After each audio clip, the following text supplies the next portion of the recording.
Hey, what's going on, everyone? Welcome back to the channel. My name is Mace. I'm coming to you from North America. North America. Yep, I'm in Canada. Today's video is titled, They Liberated the Netherlands During World War II. The Dutch Have Never Forgotten. As a Canadian, seeing these videos certainly warms my heart and definitely makes you put things in perspective, be thankful for what we have, and have some gratitude for all the people that, you know, paid the ultimate sacrifice to make sure that we have the freedoms that we're able to enjoy today. It certainly, like I said, puts things into perspective, doesn't it, a little bit? You tend to not complain as much after you watch a video with a video like this, and the just the reverence given to these gentlemen, the fantastic graciousness and gratitude that the Dutch have shown to these Canadian veterans. It's great. It's good stuff. Let's check it out, man. It looks like I see a Tim Hortons coffee box in the back there. This must be in Canada. Unless they brought that Tim Hortons coffee box all the way to the Netherlands. Jim Parks. Are they visiting Maple, Ontario? You too. I'm Simon Buma, the mayor of Leeuwarden. It's been 80 years, but they... Oh, he's the mayor of the Dutch town. He came all the way to Canada to see him? still look at Jim Parks and see their hero. And we're so grateful for what you did 80 years ago. See a Canadian who helped expel the Nazis from the Netherlands. Give you the flag of the municipality of Leeuwarden. Oh, that's nice. Leeuwarden? Leeuwarden, yeah. That's one of the Dutch towns liberated by the Canadians at the end of the Second World War. You're still with us, and we're so happy to be with you. The mayor traveling all the way to Canada to thank those who fought to save strangers a world away. There we go. Jim is 100, but he's restless and determined. Smile. 100. And is still a soldier on a mission. Is among those vets heading back to where he fought his last battle in a long war. And for him, it was a very long war. Because Jim Parks also fought in Normandy, was among the first Canadians to land at Juno Beach on D-Day in 1944. Whoa. He's found the strength to show up at every important D-Day anniversary and always makes the effort to return to the Netherlands. Good evening, everybody. From the flight deck, this is your captain speaking. He is not alone.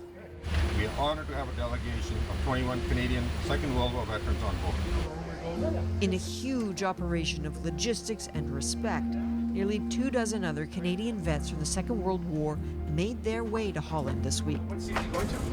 The last liberators, the youngest among them in his late 90s, the oldest 105. So we just wanted to welcome you on board today. All right. Woohoo! A flight utterly captivated by these vets. How could you not be? What does it mean to you to be able to come back here?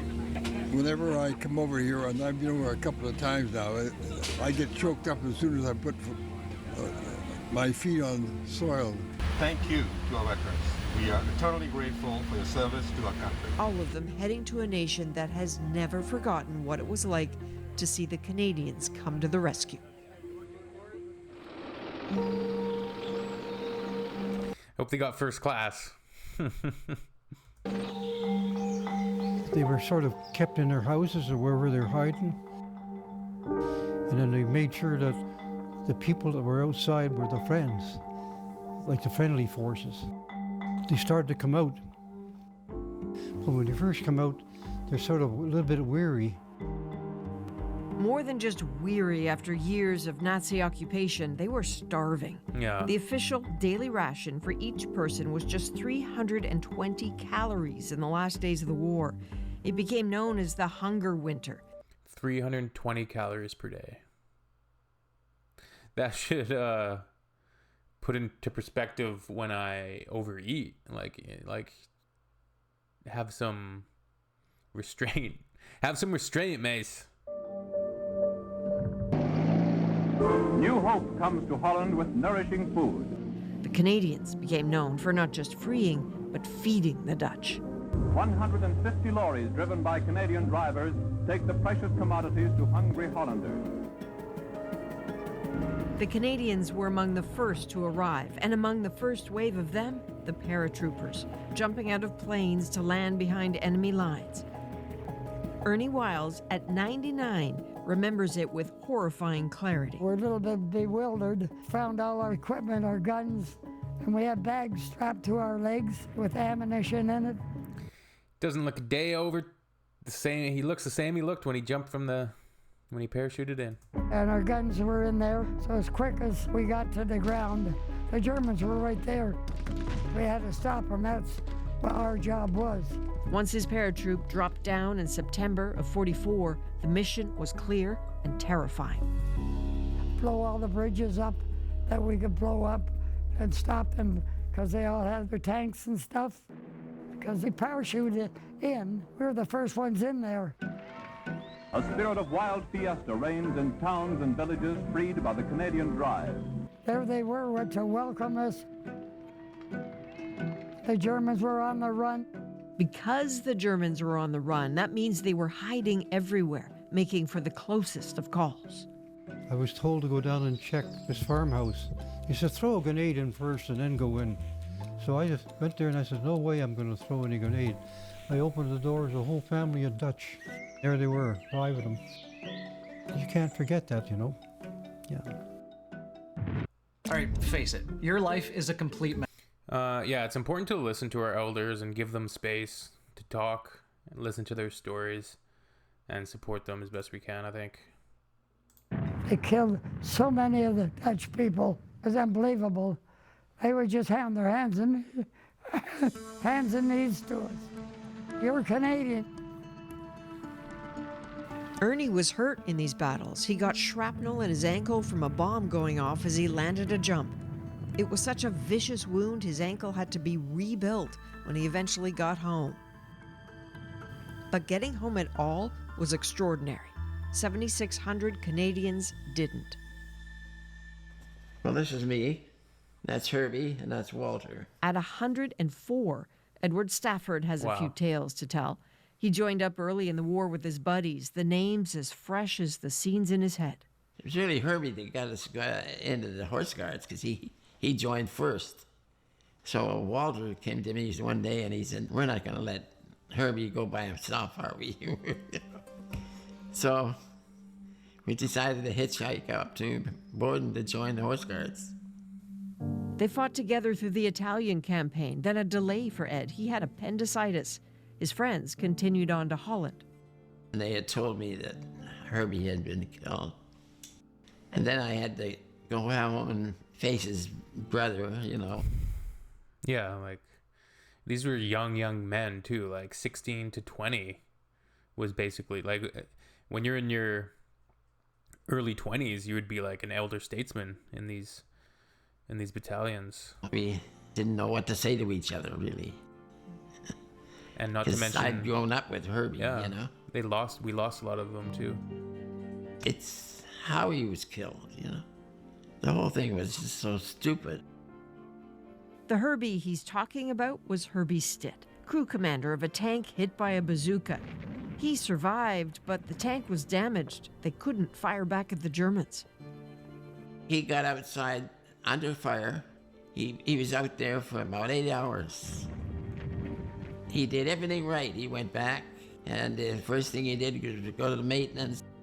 An exhausted Herbie took out his sleeping gear to rest. That's when a gas truck rolled up. The guy ran over him. Herbie hit and killed by that gas truck. What? He was one of the bravest guys I ever saw. When Ed went back for the 70th anniversary, he made sure to visit Herbie. I hope it wasn't for nothing, because I don't think any of us knew what we were getting into. Yeah. None of them could have known what they were getting into. But what they left behind was a nation with a gratitude that does not seem to lessen. And the Dutch show it in extraordinary ways. I think that's the amazing part. Like, it doesn't seem to lessen. 80 years. Gingerly preserving Allied memorabilia, for example, including one of the cars Ed drove officials and commanders in. To see that car on his last trip a decade ago seemed to mean the world to him. We were at some function, And all of a sudden I saw the scout car, and I took off, went across this field. You wanted to ride? It was really something, you know.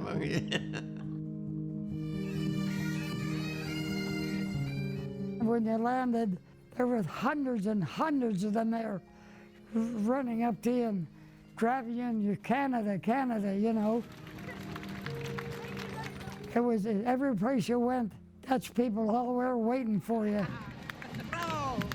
It was really just, you just felt like kings. It's always so nice because they're so appreciative. To them, it's so real. And even though these people that you see, some of them may not even be born at the time. But the history comes along with the family.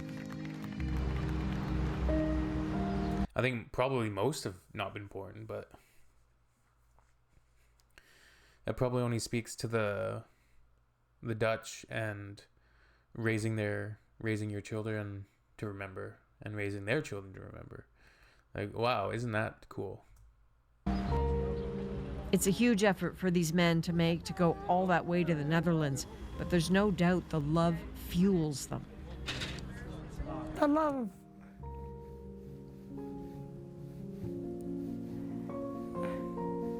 The love they had. Forrest going over and doing what we did. And we were able to go back. Lots never got back. But for us to go back and see it all again and see how they appreciated it. Do you hear the heart in that? So special to have you here.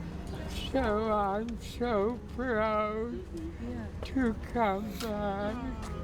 Can you feel the heart in this? The warriors have arrived again, and the welcome again is full and warm and necessary. Hello, welcome in Apeldoorn. The Dutch have been waiting. We're proud to have you here. The liberators have returned.